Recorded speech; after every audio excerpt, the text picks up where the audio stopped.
બરાબર, કોઈ પણ કામની શરૂઆત કરવી ને એ જ સૌથી મોટી જીત છે. મતલબ એમ કે સફળ થવું હોય તો સતત મહેનત કરવી પડે.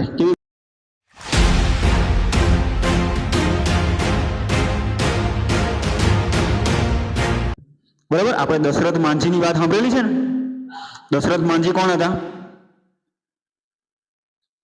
તો દશરથ માંઝીએ શું કર્યું હતું? પહાડ તોડી નાખ્યો હતો. બરાબર, એનું પિક્ચર પણ આપણને બનેલું છે, માઉન્ટેન મેન દશરથ માંઝી. તો જ્યારે એની પત્ની બીમાર હોય છે, બરાબર, ત્યારે એક ગામમાંથી બીજે ગામ જવા માટે એમના ગામમાં કોઈ રસ્તો હોતો નથી, તો એના માટે પહાડ ચડીને બીજી બાજુ જવું પડતું હોય છે. બરાબર, તો જ્યારે એની પત્ની પડી જાય છે તો એને તાત્કાલિક દવાખાને પહોંચાડવા માટે એની પાસે કોઈ રસ્તો નથી હોતો. બરાબર, અને પહાડ ચડતા ચડતામાં તો એની પત્ની શું થાય છે? મૃત્યુ પામે છે. તો પછી એવો નિર્ણય લે છે કે ભાઈ ગમે તે સંજોગોની અંદર હું આ પહાડ તોડીને જ રહીશ. બરાબર, તો જ્યારે એ પહાડ તોડવાની શરૂઆત કરે છે ને, પહાડ તોડવું એ નાનું કામ નથી, કારણ કે પહાડ તો નાનો હોય નહીં. પહાડ એટલે કોને કહેવાય? મોટો ડુંગર હોય એને પહાડ કહેવાય. હવે એને તોડીને રસ્તો બનાવવાનો તો એ એક દિવસનું કામ નથી. બરાબર, પણ જ્યારે એ પહાડ તોડવાના કામની શરૂઆત કરે છે ત્યારે લોકો એની મજાક ઉડાવે છે કે આ તો ગાંડો થઈ ગયો છે, એની વાઈફ મરી ગઈ એટલે. બરાબર, પહાડ તો કોઈ તોડાતો હશે, આ તો ગાંડા વિદ્યા કરે છે. પણ એ કોઈનું સાંભળતો નથી અને દરરોજ થોડો થોડો થોડો થોડો પહાડ છે એ શું કરે છે? તોડ્યા કરે છે. તો એક દિવસ એવો આવે છે કે ભાઈ આખો પહાડ તોડીને એ શું કરે છે? રસ્તો બનાવી દે છે. બરાબર, અને આજે પણ એ રસ્તાનું નામ દશરથ માંઝી દ્વાર લખેલું છે આપણા ભારતની અંદર. બરાબર, તો કહેવાનો મતલબ પડે સતત. બરાબર, આપણા ક્લાસની અંદર પણ ઘણા વિદ્યાર્થીઓ એવા હશે કે ભાઈ વાંચન જ્ઞાન લેખન ચાલતું હોય તો અમુકને બહુ સારું આવડતું હોય અને અમુકને બિલકુલ ના આવડતું હોય. પણ જેને બિલકુલ નથી આવડતું એને શું કરવું પડે? શરૂઆત કરવી પડે. પણ જો તમે શરૂઆત જ નહીં કરો અને ત્યાં જ બેસી રહેશો તો જીવનમાં પછી આપણને કોઈ દિવસ સફળતા મળવાની નથી.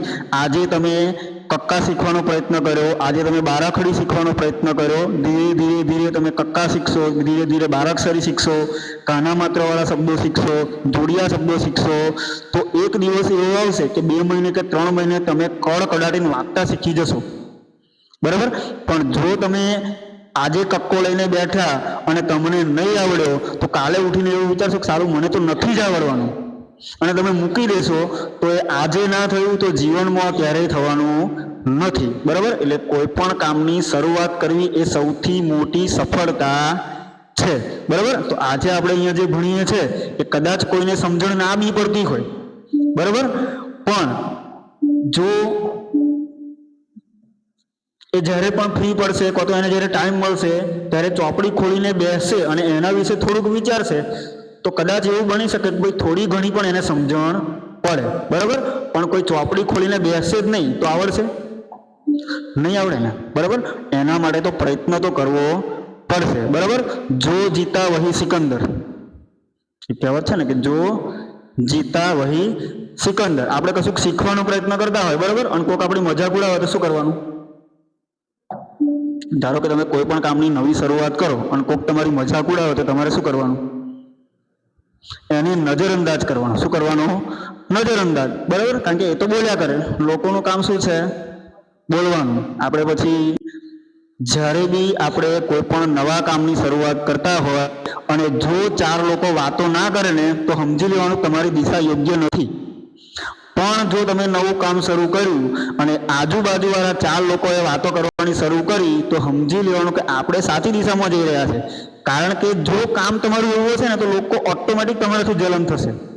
બરાબર, અને ઓટોમેટિક લોકો જલન પામશે અને જલન પામશે એટલે તમારા કામને થોડીક મોટિવેશન મળશે કે સારો આ વ્યક્તિ મને આવું કહી ગયો તારાથી નહીં થાય તો તમને ડબલ મોટિવેશન મળશે કે નહીં હવે હું ઓને કરીને જ બતાવીશ.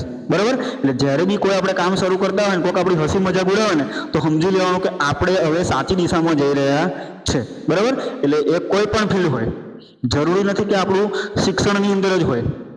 બરાબર, ભવિષ્યમાં આપણે મોટા થઈશું અને જ્યારે બી આપણે કોઈ કામ ધંધો કરવા લાગીશું તો જ્યારે ધંધાની શરૂઆત કરીશું ને ત્યારે લોકો આપણી પર હસશે, પણ એ ધંધો બીજા કરતાં કંઈક અલગ હોવો જોઈએ. કેવો હોવો જોઈએ? અલગ. તો એ અલગ કરવાની અંદર જ્યારે તમે શરૂઆત કરશો ત્યારે લોકો 100% તમારી હસી ઉડાવશે. એટલે આ જીવનમાં યાદ રાખવાનું કે જ્યારે આપણે કામની શરૂઆત કરીએ છીએ ત્યારે હંમેશા લોકો એનો મજાક ઉડાવે છે, અને જ્યારે એ વ્યક્તિ સફળ થાય છે ત્યારે એ જ લોકો એના માટે તાળી પાડે છે. બરાબર? જ્યારે સફળ થયેલી વ્યક્તિ એની સામે ઊભી રહે ત્યારે લોકો શું કરે? તાળી પાડે. કારણ કે સમાજ એવો છે, 4 લોકોનું સાંભળીશું આપણે અને જો બેસી જઈશું તો આપણે જીવનમાં કશું નહીં કરી શકવાના. બરાબર? ઇન કેસ તમારા ઘેર કોઈ સારો પ્રસંગ છે, બરાબર, અને તમારે પૈસાની જરૂરિયાત છે, તો તમારે કમાણી કામ આવશે કે પછી 4 લોકો તમને આપી જશે? કમાણી કામ લાગવાની છે. તો કમાવા માટે આપણે કામની શરૂઆત કરવી પડશે. બરાબર? અને કામની શરૂઆત કરીશું ત્યારે લોકો તો બોલવાના જ. પછી એ લોકોને સાંભળીને આપણે આપણા કામને મૂકી દીધું તો પછી આપણા જે વાતો કરતા છે 4 લોકો, એ 4 લોકો જ્યારે આપણને જરૂરિયાત હશે ને ત્યારે આપણને કશું જ આપવા આવવાના નથી. બરાબર? એટલે એવા 4 લોકોથી હંમેશા આપણે શું રહેવાનું? દૂર જ રહેવાનું અને એમની વાતોને અવગણવાની. આવું કરતો છે, કરવા દે, તેલવાળો થાય, આપણે એની જોવાની જરૂર નથી. બરાબર? એટલે આપણે આપણા કામથી મતલબ રાખવાનો. શું રાખવાનો? કામથી. જેને જે કેવું હોય એ કે મારે તો આ કરવાનું છે એટલે કરવાનું જ છે. બરાબર?